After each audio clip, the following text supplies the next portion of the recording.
They have developed and shown, but must possess the respect of their peers through the professional conduct they have maintained throughout their career. He or she must have willingly given of themselves the knowledge they acquired over the years in order to help fellow professionals and further the success of the show horse industry and the training profession. Induction into the UPHA Hall of Fame means this person has earned the highest esteem of his peers. In addition, he or she must have been a member of UPHA at some time during their career.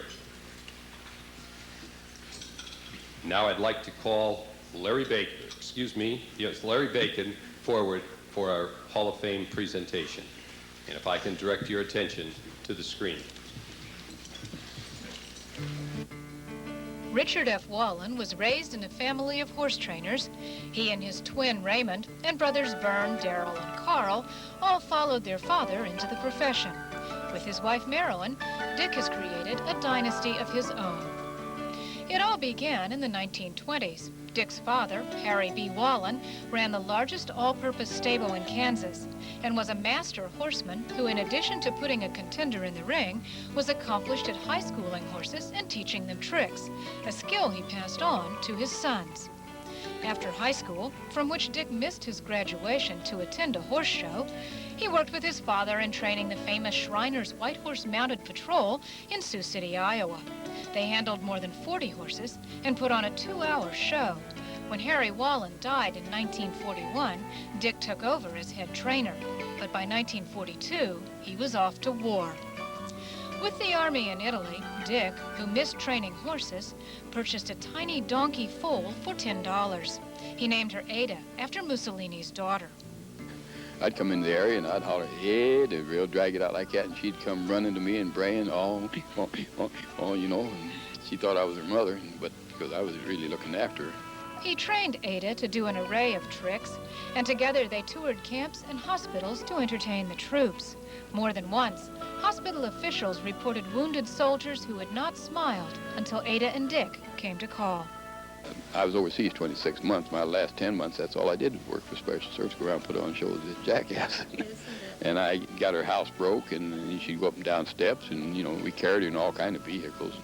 Well, the general, he ordered a trailer made for her. And it's kind of like what we got now, a place up in the front where I have my clothes and stuff, you know, and in the back was a stall for her. And after the war, Dick and his celebrity donkey returned to Sioux City, where he again worked with the White Horse Patrol, an association he would maintain throughout his career, except for 2 years when he and Ada supported the family by traveling the country giving performances. Ada remained a part of the Wallen family until her death many years later. She was just one example of Dick's talent. By 1949, a growing family made it time for him to settle down, and he chose a barn in Sioux City. Soon, it was full of training horses and riding students, and the show schedule was busy. Like I said, I used to take a big truckload, and later on it got up to where I had 3 trucks, and we'd take as many as 20-some horses to a show. And then we used to split. We trained a lot of Arabians along the way, too, and I'd send my boys to show the Arabians, and I'd take saddlebags and go another direction. But that's how they got a lot of experience. And Dick trained several well-known contenders, and among his accomplished students was his oldest child, Linda, who was equitation champion at the American Royal in 1959. His triumphs weren't limited to the Midwest. He rarely brought horses to Louisville, but when he did, he was serious.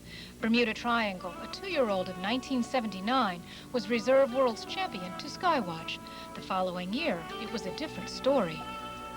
They worked his outlines up and excused all but 9 of us, and they sent us back to the rail again, and both ways ring. By the time the dust settled, I rode out on the champion, the world champion. After I won the world championship, Art Simmons wrote me a letter on just a little piece of paper, and all he said was, "Dick, glad you did good in Kentucky, Art." Those who know him best have an idea of what's behind his success. He understands horses. He able to know what they're thinking, and if you can figure that out, you can know how to work them. As important as his show horses have been Dick Wallen's trick horses. After Ada, two stand out. First, Joni the Zoni, a crossbred pony zebra whose entertaining tricks defied the philosophy that her zebra lineage was untrainable. And the one best known now to saddle horse friends, Silver Flash, named after a trick horse of his father's. Dick is now on Silver Flash the Fourth. Dick Wallen, I can say, without any question in my mind, is the most versatile trainer in America. Another of Dick Wallen's accomplishments lies closer to home in the enthusiasm he has engendered for horses through his horse show, which attracts more than 100 entries annually and is now in its 46th year. This year, I took out all the entry fees on 7 classes for kid riders 17 and under. They paid no entry fee. And, you know, all I want to do is put on a good show. I'm not interested in making money, but I get a lot of good sponsors. And there is his family of horse people. From 11 children, 6, Linda, Rick, Monty, John, Rob, and James are professional horse trainers. I remember when we go to school, the old teacher would say, hey, you're going to do more than play with your ponies all the time. I said, oh, yeah. And we've played with our ponies all our life, and here we are still playing with our ponies. What about Dick Wallen inspired his children to be so dedicated to horses? The commitment that he had into the industry, which he instilled to all of us, to be the very best that we could be and the perfectionists that he is today. I want to thank my father for all that he has given to me through my life. The ultimate demonstration of Dick's success as a horseman came at the 1995 National Show Horse Finals, where the Wallens went 1-2-3 in the 5-gated championship. Dick was first on Tanbark's Power of Love, Rob was second, and Monty was third. For his amazing versatility in training all kinds of horses to do all kinds of things, for his dedication to showing horses, and for his legacy of commitment to horses, we honor Dick Wallen with induction into the United Professional Horsemen's Association Hall of Fame. Congratulations, Dick. You deserve it. Congratulations, Dick. Couldn't be to a better guy. And from his daughter, Linda, I can't even tell you in words how proud I am of you and all your accomplishments. What a life you've had.